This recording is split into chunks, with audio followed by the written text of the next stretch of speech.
Hi, നമ്മളിന്ന് ഉണ്ടാക്കാൻ പോകുന്നത് ഞണ്ട് കറിയാണ്. ഞണ്ട് കറി ഉണ്ടെങ്കിൽ രണ്ട് കറി വേണ്ടാന്നാ ചൊല്ല്.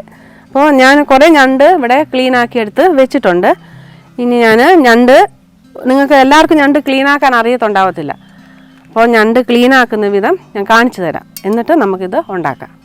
അപ്പോൾ നമുക്കിത് നോക്കാം, എങ്ങനെ ക്ലീനാക്കുന്നത് നോക്കാം. ഞാൻ ഇതുപോലെ പെട്ടെന്നാക്കാം. ഇങ്ങനെ മുറിച്ച് കിട്ടാൽ മതി. നമുക്ക് ഇതിൻ്റെ ഈ സൈഡിൽ ഇതൊന്നും വേണ്ടാത്ത കേട്ടോ, ഒന്നും നമുക്ക് എടുക്കണ്ട. നല്ല കഷ്ണം മാത്രം എടുത്താൽ മതി. ഇതാ ഇത് ഇങ്ങനെ പെട്ടെന്ന് ഇങ്ങനെ ആക്കിയാൽ ഒടിഞ്ഞു പോരാ. അത്ര വലിയ ബുദ്ധിമുട്ടുള്ള പണിയൊന്നുമല്ല ഞണ്ട് ക്ലീൻ ആക്കൽ. എന്നിട്ട് ഇവിടെ നിന്ന് ഇങ്ങനെ കത്തി വെച്ചിട്ട് ഒന്നിങ്ങനെ പൊളിച്ച് നിർത്തുക. ഇത് വേണ്ട, ഇത് പോട്ടെ.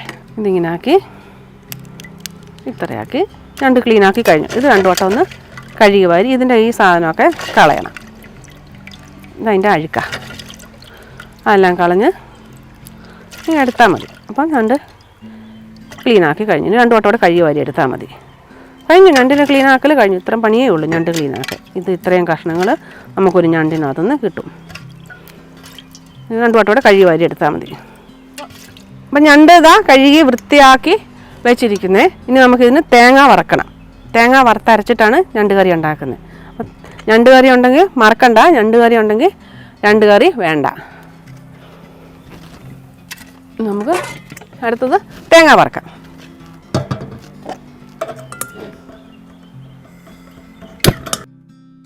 അപ്പം ചീനിച്ചട്ടി അടുപ്പത്ത് വെച്ചിട്ടുണ്ട്. അതിന് അരയ്ക്കാൻ വേണ്ട സാധനങ്ങൾ എന്തൊക്കെയാണെന്ന്, കറി വെക്കാൻ വേണ്ട സാധനം എന്തൊക്കെയാണെന്ന് ഞാൻ പറയാം. തേങ്ങ, അരമുറി തേങ്ങ, ഒരു 3-4 ചുള വെളുത്തുള്ളി, ഒരു 2 സ്പൂണോളം പെരിഞ്ചീരകം, ഒരു 2 ചെറിയ കഷണം കറുവാപ്പട്ട, ഒരു 2-3 ചെറിയുള്ളി, അത്രയും. പിന്നെ കുറച്ച് കരിവേപ്പില ഇട്ടിട്ട് വേണം ഇത് വറക്കാൻ. പിന്നെ ഇതിനകത്ത് മല്ലിപ്പൊടി, മസാലപ്പൊടി, ഗരം മസാല, മുളക് പൊടി, കാശ്മീരി മുളക് പൊടിയും പിന്നെ എരിവുള്ള മുളക് പൊടിയും കൂടെ മിക്സ് ചെയ്ത് വെച്ചതാണ്. പിന്നെ ഇഞ്ചി വെളുത്തുള്ളി പേസ്റ്റ്, കുരുമുളക്, പിന്നെ തക്കാളി, പച്ചമുളക്, ഉപ്പ്, കരിവേപ്പില, ഇത്ര വെളിച്ചെണ്ണയിലാണ് നമ്മളിത് ഉണ്ടാക്കുന്നത്.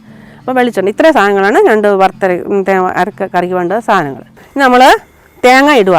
തേങ്ങ ഇട്ട്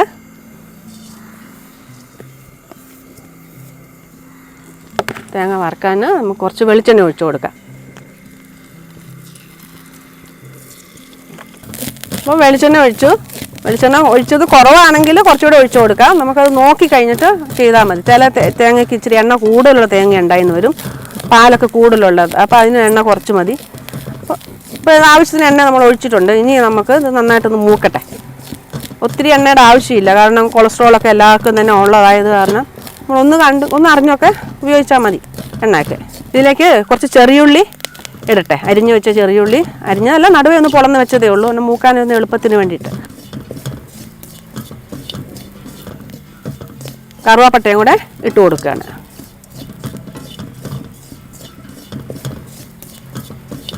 ഇത് നന്നായിട്ട് മൂക്കട്ടെ. നല്ല ബ്രൗൺ നിറത്തിൽ മൂക്കണം, അല്ലെങ്കിൽ അത് അരച്ച് കഴിയുമ്പോൾ ഒരുമാതിരി വെളുത്തിരിക്കും. ഒരുവിധം നന്നായിട്ട് മൂത്തു. കുറച്ചുകൂടെ മൂക്കണം. അത് നമുക്ക് അന്നത്തേക്ക് ഇതിൻ്റെ അകത്തോട്ട് വെളുത്തുള്ളിയും ഈ പെരിഞ്ചീരവും കൂടെ ഇട്ട് കൊടുക്കാം. അതുകൂടെ ഒന്ന് മൂക്കണമല്ലോ. ഇനി നമ്മൾ അതിൻ്റെ അകത്ത് ചേർക്കേണ്ട ഒരു വലിയൊരു സാധനമാണ്, എല്ലാവർക്കും ഇഷ്ടമുള്ളൊരു സാധനമാണ് കറിവേപ്പില. പക്ഷേ ഇത് നമ്മൾ ഇങ്ങനെ ഊരി വെച്ചിട്ട് ഒരു 2 തണ്ട് കരിവേപ്പില, ഇനി 2 അല്ല 3 ആയാലും ഇച്ചിരി കൂടെ കൂടിപ്പോയാലും കുഴപ്പമൊന്നുമില്ല. കരിവേപ്പിലല്ലേ, അരച്ചിട്ട് അങ്ങോട്ട് ചേർക്കാം. അപ്പോൾ ഇതെല്ലാം നന്നായിട്ട് മൂത്തു. സ്റ്റൗ മെല്ലെ അങ്ങ് ഓഫാക്കാം. നല്ലോണം മൂത്തിട്ടുണ്ട്. ഇനി ഇച്ചിരി ഒന്ന് തണുത്തിട്ട് വേണം ഇതൊന്ന് അരച്ചെടുക്കാൻ. ഒന്ന് തണുത്തോട്ടെ. തണുത്ത് കഴിഞ്ഞാൽ വേറൊരു പാത്രത്തിലേക്ക് മാറ്റിയിട്ട് നമുക്ക് സവാള വഴറ്റാം. നമുക്കിതൊന്ന് മിക്സിയിലിട്ട് നന്നായിട്ട് അരയ്ക്കണം. വെള്ളം ചേർക്കാതെ വേണം അരയ്ക്കാൻ, ഒട്ടും വെള്ളം ചേർക്കരുത്. വെള്ളം ചേർത്ത് കഴിഞ്ഞാൽ അതിനകത്ത് ശരിയാവത്തില്ല. അത് നല്ല ക്രീമായിട്ട് അരച്ച് വരണമെങ്കിൽ വെള്ളം ചേർക്കാതെ അരയ്ക്കണം. അരച്ചുകൊണ്ട് സവോള വഴറ്റി നമുക്ക് അടുത്ത പണി ചെയ്യാം. നമുക്കിതിലോട്ട് സവോള വഴറ്റാൻ ആദ്യം എണ്ണ ഒഴിച്ചു. എണ്ണ ചൂടാകുമ്പോൾ സവോള ഇട്ട് കൊടുക്കാം.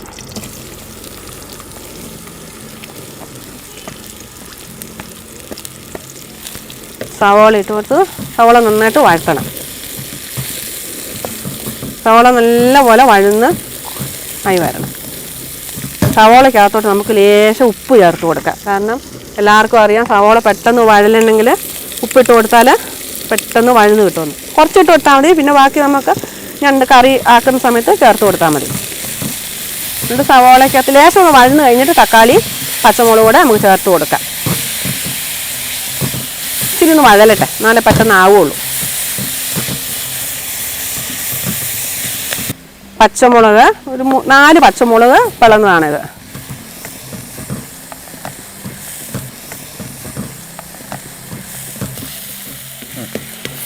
ഞാൻ ഉപ്പിട്ടെന്ന് പറഞ്ഞാലും സവോള വഴന്ന് വരാൻ ഒരു കുറച്ച് താമസമൊക്കെ പിടിക്കുമല്ലോ. നന്നായിട്ട് വഴലണം. നന്നായിട്ട് വഴന്നൊരു ബ്രൗൺ നിറം ആവണം സവോള. എന്നാലേ ആ കറിയുടെ ശരിയായിട്ട് ടേസ്റ്റ് വരത്തുള്ളൂ.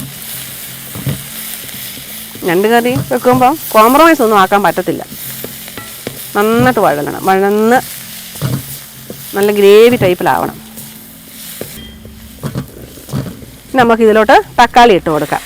ഒരു തക്കാളിയേ ഉള്ളൂ. ഇത് മുഴുത്ത തക്കാളി ആയത് കാരണം ഒറ്റ തക്കാളിയേ ഇട്ടിട്ടുള്ളൂ.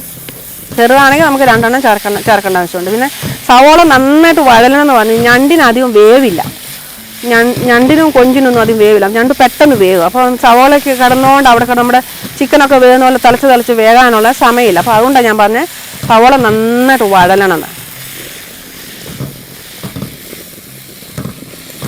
സവോള തക്കാളി നന്നായിട്ട് ഉടഞ്ഞ് വരണം. അപ്പോൾ നമുക്ക് ഇതിനകത്തോട്ട് ഇഞ്ചിയും വെളുത്തുള്ളിയും ചതച്ചത് ഇട്ട് കൊടുക്കാം. തക്കാളി ഒന്ന് വഴന്നിട്ട് വേണം ഇഞ്ചിയും വെളുത്തുള്ളി ഇട്ട് കൊടുക്കാം. ഇഞ്ചിയും വെളുത്തുള്ളിയും പെട്ടെന്ന് അടിയിൽ ഒരു വങ്ങൽ പിടിക്കാൻ സാധ്യതയുണ്ട്. അപ്പോൾ ഇഞ്ചിയും വെളുത്തുള്ളി അങ്ങ് ഇട്ട് കൊടുത്തിട്ട് നന്നായിട്ട് വഴറ്റണം. ഇഞ്ചിയുടെയും വെളുത്തുള്ളിയുടെ ഒരു പച്ച കുത്തലുണ്ട്, അത് മാറുന്നോന്ന് വരെ വഴറ്റണം. ഇനി നമുക്ക് ഇതിനകത്തോട്ട് മസാലപ്പൊടി മല്ലിപ്പൊടി എല്ലാ മസാലകളും നമുക്ക് ചേർക്കാം. മസാലപ്പൊടി ചേർക്കുവാണ്. മസാലപ്പൊടി ഇത്രയും ചേർത്തു. നമുക്കിതിനകത്തോട്ട് 1 സ്പൂൺ മല്ലിപ്പൊടി ചേർത്താൽ മതി, അതിൻ്റെ ആവശ്യമുള്ളൂ. നമുക്ക് ഗരം മസാലപ്പൊടി 1 സ്പൂണോളം ചേർത്തു.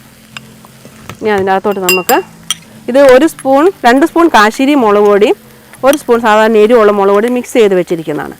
ഒരുപാട് എരിവ് വേണ്ടാത്തതുകൊണ്ട് നമ്മൾ അതിനകത്തൊരു 1.25 സ്പൂണോളം ചേർക്കുന്നുള്ളൂ. പച്ചമുളകും ഉണ്ട്, ഇനി നമ്മൾ കുരുമുളക് പൊടിയൊക്കെ ചേർക്കുന്നതല്ലേ, ഒരുപാട് എരിവിൻ്റെ ആവശ്യമില്ല.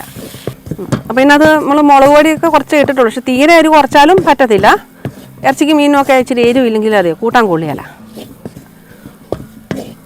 ഇച്ചിരി ഇറച്ചി മീനൊക്കെ കൂട്ടുമ്പോൾ ഒന്ന് ഹാവൂ എന്നൊക്കെ വെച്ച് ഒക്കെ വെച്ച് വേണം തിന്നാൻ. എന്നാലും അതിൻ്റെ കൂട്ടിയതായിട്ടൊരു ഒരു രസം തോന്നണ്ടേ.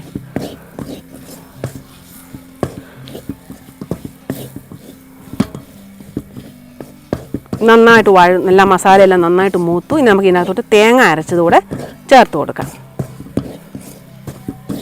തേങ്ങ നന്നായിട്ട് അരച്ചെടുത്തിട്ടുണ്ട്, അതുകൂടെ നമുക്ക് ഇങ്ങോട്ടേക്ക് ഇട്ട് കൊടുക്കാം.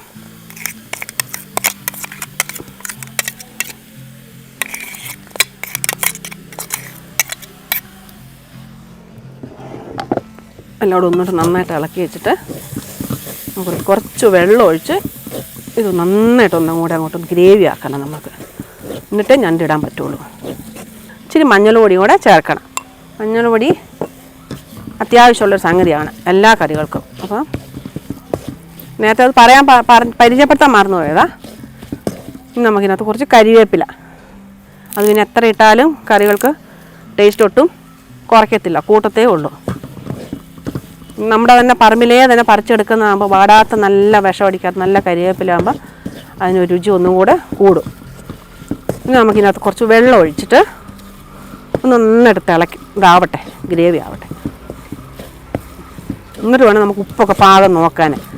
എന്നിട്ട് വേണം ഞണ്ടിട്ട് കഴിഞ്ഞാൽ പിന്നെ നമുക്ക് ഒത്തിരി നേരം ഇട്ട് വേവിക്കേണ്ട കാര്യമില്ലാത്തതുകൊണ്ട് ഉപ്പെല്ലാം പാകം നോക്കിയിട്ട് മാത്രം ഞണ്ടിട്ടാൽ മതി. അതിനകത്തോട്ട് നമുക്ക് കുറച്ച് വെള്ളം ഒഴിച്ചു കൊടുക്കാം. സാധാരണ വെള്ളം തന്നെ കേട്ടോ, പച്ചവെള്ളം തന്നെ ഒഴിക്കുന്നത്. അതവിടെ കിടന്ന് അങ്ങോട്ടൊന്ന് തിളച്ച ഗ്രേവി ഒന്നുകൂടെ ഇതാവട്ടെ. നല്ല ഗ്രേവി ആയിട്ടുണ്ട്. എന്നാലും അതൊന്ന് തിളച്ചൊന്ന് ശരിക്കും ആയി കഴിഞ്ഞാൽ ഞണ്ടങ്ങിട്ട പെട്ടെന്ന് ആയി കിട്ടും. ഇത് നന്നായിട്ട് തിളക്കട്ടെ. തിളച്ച് ഞാനൊന്ന് ഉപ്പ് നോക്കട്ടെ, പാകം എങ്ങനെയുണ്ടെന്ന്. നമുക്ക് ഇപ്പം വേണം ഉപ്പൊക്കെ ഒന്ന് കറക്റ്റാക്കി ഇടാൻ വേണ്ടിയിട്ട്. തുള്ളി ഉപ്പൂടെ വേണം, അധികം വേണ്ട. എന്നാലും ഒരിത്തിരി ഉപ്പും കൂടി ഇട്ട് ഇനി നന്നായിട്ടൊന്ന് തിളക്കട്ടെ. അങ്ങോട്ട് ആക്കി കഴിയുമ്പോൾ നമുക്ക് നമ്മുടെ ഞണ്ടിനെ അതിനകത്തോട്ട് തട്ടാം 2 മിനിറ്റ്, അധികം സമയമൊന്നും വേണ്ട, ഒരു 2 മിനിറ്റ് തിളച്ചാൽ മതി.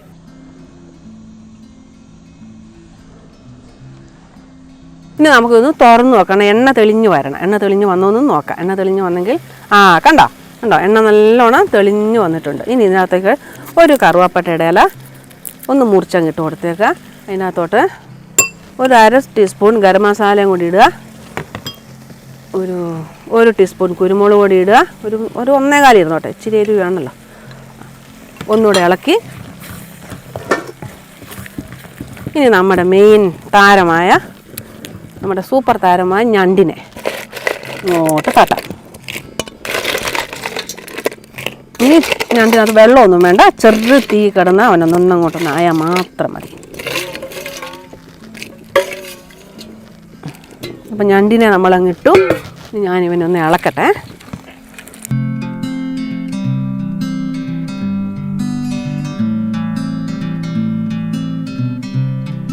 കണ്ടോ, നല്ല ഗ്രേവി അല്ല. ഇപ്പം തന്നെ കണ്ടിട്ട് വായിൽ വെള്ളം തോന്നുന്നില്ലേ? അപ്പോൾ എന്തായാലും ഇത് കഴിച്ചു നോക്കുമ്പോൾ വായിൽ കൂടെ കപ്പൽ ഓടിക്കാൻ പറ്റും. അത്ര ടേസ്റ്റ് ആയിരിക്കും ഞണ്ട് വറുത്തരച്ചതിന്. അപ്പോൾ ഇതെല്ലാവരും ഉണ്ടാക്കി നോക്കണം കേട്ടോ, എന്തായാലും ഉണ്ടാക്കി നോക്കണം. നമുക്ക് ഇതിനകത്തോട്ട് ഒരു ഇച്ചിരി സാധനം കൂടി ഇട്ട് കൊടുക്കാനുണ്ട്. എന്നാന്ന് വെച്ചാൽ വേറെ ആരെയല്ല, നമ്മുടെ കരിവേപ്പില തന്നെ.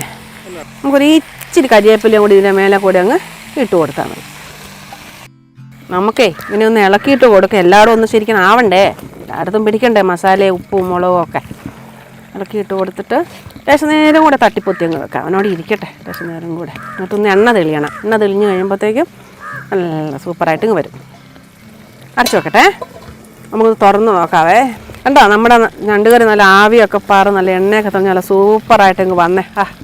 ഇത് കാണുമ്പം തന്നെ ഒരു ചപ്പാത്തിയോ അല്ലെങ്കിൽ പൊറോട്ടയോ ഇച്ചിരി പുട്ടോ ദോശയോ കൂട്ടിയുണ്ടല്ലോ, ഒരു 1.5 പിടുത്തം പിടിക്കാൻ പറ്റും.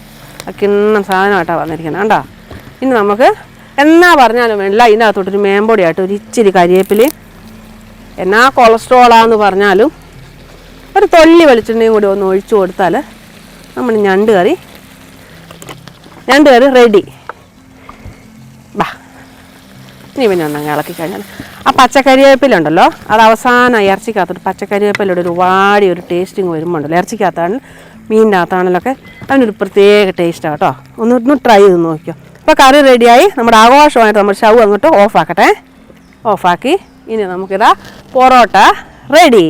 ആ കൂടത്തിൽ ഇതാ ഇച്ചിരി ഞണ്ട് കറിയും കൂടെ കോരി ഇങ്ങനെ അങ്ങോട്ടങ്ങ് വെച്ചിട്ടുണ്ടല്ലോ. ഇത് കണ്ടിട്ട് നാക്കിൽ വായിൽ വെള്ളം വരുന്നില്ലേ? ഇതെന്താ സൂപ്പർ എന്നറിയാവോ? ഇത് നമുക്ക് ഇതാ ടേസ്റ്റ് നോക്കാൻ പിള്ളേർ റെഡിയാ. ഓടിവാ മക്കൾ, ഓടിവാ, ഇതൊന്ന് നോക്കിക്കേ, ഒന്ന് തിന്ന് നോക്കിക്കിട്ട് എന്നാ പറഞ്ഞേ, എങ്ങനെ ഉണ്ടോന്നൊന്ന് പറഞ്ഞേ.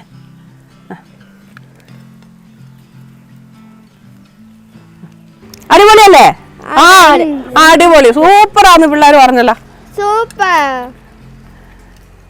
അപ്പൊ ഞങ്ങളുടെ ഞണ്ട് കറി ഇഷ്ടപ്പെട്ടെങ്കിൽ ലൈക്ക് ചെയ്യണം, ഞങ്ങളുടെ ചാനൽ സബ്സ്ക്രൈബ് ചെയ്യണം. ഇഷ്ടപ്പെട്ടെങ്കിൽ എന്തെങ്കിലും പോരായ്മയുണ്ട് അതും പറയണം, കമന്റ് അടിക്കണം. ചാനൽ സബ്സ്ക്രൈബ് ചെയ്യണം. അപ്പോൾ എല്ലാവരും ഉണ്ടാക്കി നോക്കണം കേട്ടോ, മറക്കല്ലേ.